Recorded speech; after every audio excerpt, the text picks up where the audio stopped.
Hello, good morning, mayam. Mayam kamain tonari. Mayam ako'y sunungairi. And mayam, happy birthday to me. Ngasi aigi birthday ni ko. Ado ngasi day soldier dagi su chatlani yumda. Harin nungthin chakani ko hajiti Vishnu school chaki. Vishnu school de hala aga. Chatto ini en hajik shu Julia chak phongba loi khre ko Julia ga iga soldier de chatto ini igi thabaka ma su leiba and poche shu khra lei hige ada puna bagi ko. Aduna hajik chakya to aga soldier chatlani and ngasai birthday ki big surprise ama oi gre ko ayukta mai ta ba chang ba da ko ai mi jena mang da lei ba da ai ma ai se lik jau di ni ne sain to du ga sain jing e da sanai lik se yauram me ko aduga mangal sutra yauram dra ba ai khale mangal sutra se ta haure mang gre na phamung da jeng e leitre adugai di hota chatla ga ngarang gi video upload to gi ba da ko aduga jeng e video gi last buy to gi upload to gi video do aduga di video da di yauri that means manga su yum da mangi ni haina ko thi re last the fruit manung da chang mane fruit manung da ta gi boy me ko tuna luckily phange ko natra di ma pan da ta haur di dum mang khra ba doi ni mangal sutra do ai dum nungai ta do mang khra di nungai ti da na ko ai gi luhong matam dai gi nu pa na pi bani adu da na dum ngatang tense to or ba da ko dai shu lai na chan bi du na phange ka kamu ngasi ai gi mangal sutra do aduni mayam hajika Julia lai than lakna mai se kamu bride ore ngan thu eko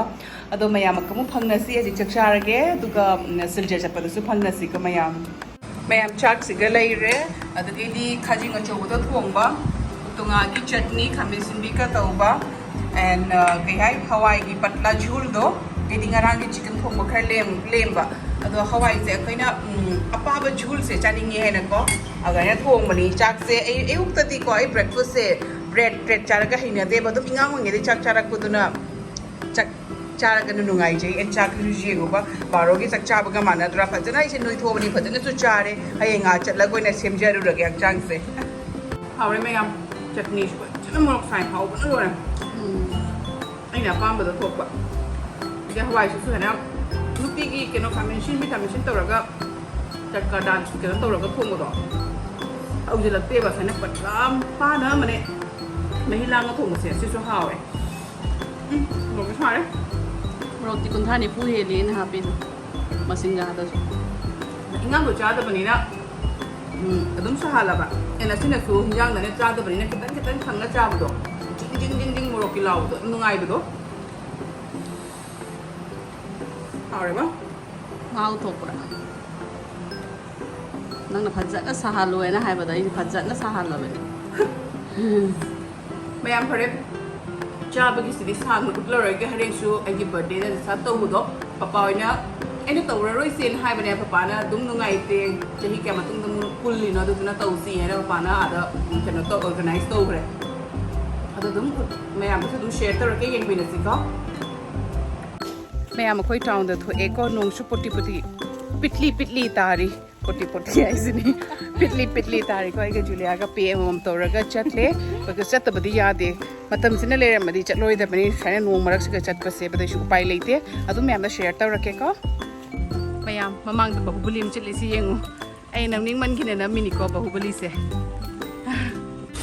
mayam khoi bhagavati changi ko bhagavati dagi ai pochai khara lauge mama art ki pochai khara Julia gi hak tak tagi ai mama art season are changa ga utla ke mayam da su mayam ai ngasi mama art jum chala thonguge kuyam amne lori se adadi phang da bani aduna lori ni da khayam lotion khege kar matam dum lag toi ba duna dum lotion bani mayam ai zik jum chat tore ka siljer hado ni jum chat lani theng su khra thenge ado harin jum sa to go to chut ge ko hita so yu thup tangai ri duna yengu sam se punjalaga tum chat lani jum chat laga kanghal lage se ai gi dum habit ma oire sam pulla ga chat pa so harin chat laga su phang na resi mayam ako mana ai gi birthday gi lai khoram ba gi si candles ina than gani mase candles se khoi dolina sembira mani ai birthday gi damakta mase candles semba haiya ba ko adu gi man sembira mini se ko mana ai gi damakta mane lai nung da si candles ina thalani hai mayam ako mama lai khoram biri chi gi damakta masana pi gi birthday ni emne budi sandai su lai khoram ba ga sanare birthday ga oi ba ga adu mama na video se maning degi oi na kape son side degi kapa do space leitre gi le phom se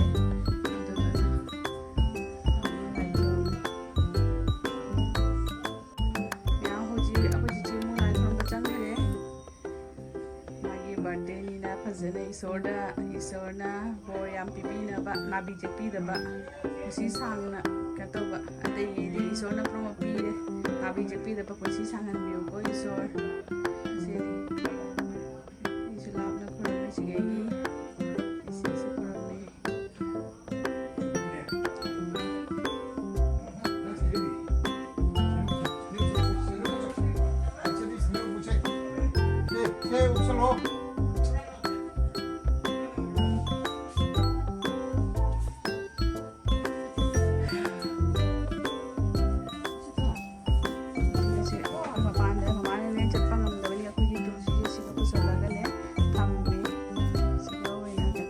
bride अमा लेसिना कोई like using बिसिंग हापगी pen बेटी जोर pen हटरो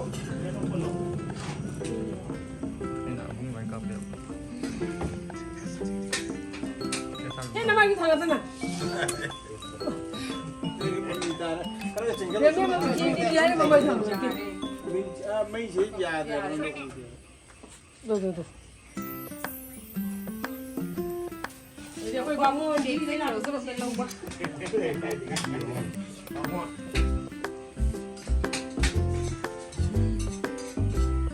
Kasih.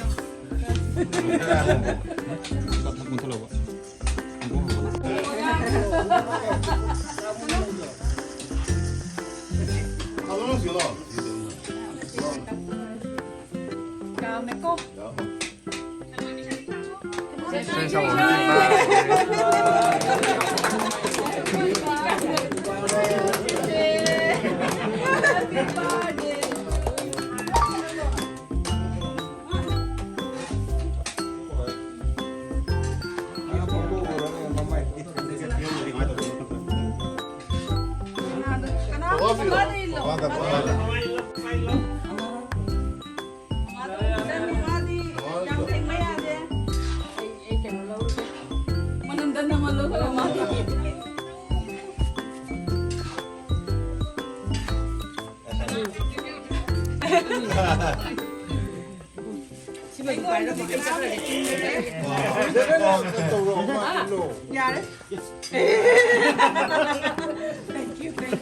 you.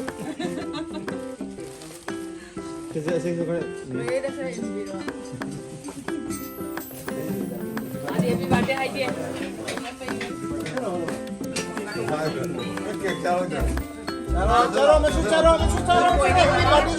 Everybody ini mereka tahu mereka. Berjuta lepas kata.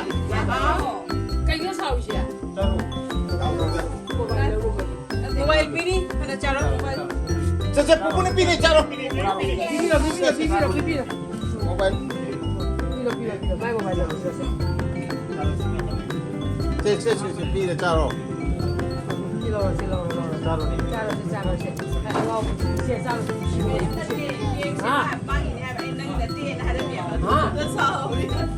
Kaja? Ada kero. Cakap ni ada kero.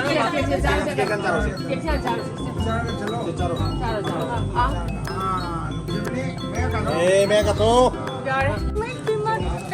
Thank you. Nama kapi pak? Ah.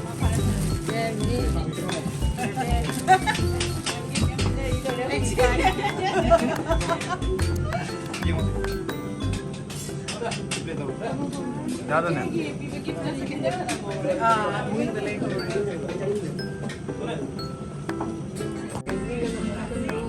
Ma'am, ako che nganu gi mahau tang ni. Ang tang tang mo sa kam hau gai do. Hau re yam na. Nganu na kan ba hi le. Mane kha se. Ma'am pa mo hujik chak chana bagi damakta tongna ba hugadare nga chaba kang bugi chicken chaba kang nganu chaba kang sing. Ako che Pamaga ngai di jelak bahay na. Ason cycle so papa mamaya gi chana bagi tawi. Mage khai do ga tawre.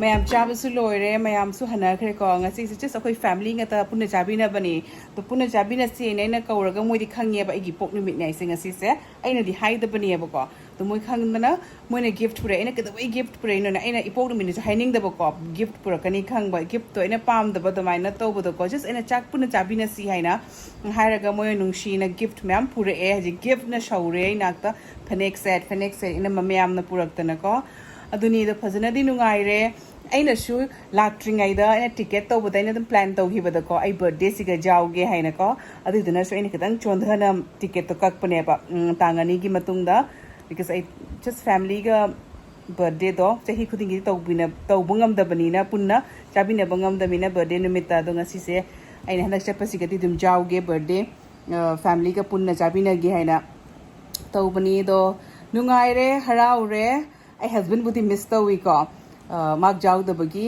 and kai haini fazana haraure tuga amuk su han de ingang wing era school life te di birthday la ai kana gam haraura mi dena hajiti birthday la and I'm excited ti oidre ko because no mon moi lise la inina ado chahi matang su dum lotpa directre dum mayam na su ra khangani ko lirak pase aduni adu haraga mayam video se nungai biradi like share subscribe to biramu mayam comment so hai biramu ko nungai te haina and aigi hanegi subscriber mayam busu aibu support to bibagi damakta thank you so much and aigi new viewers oi bibataradi please subscribe to biramu ko channel sibu support to boina and mathangi blog to mu phangnarasi bye everyone good night nungai na layo ko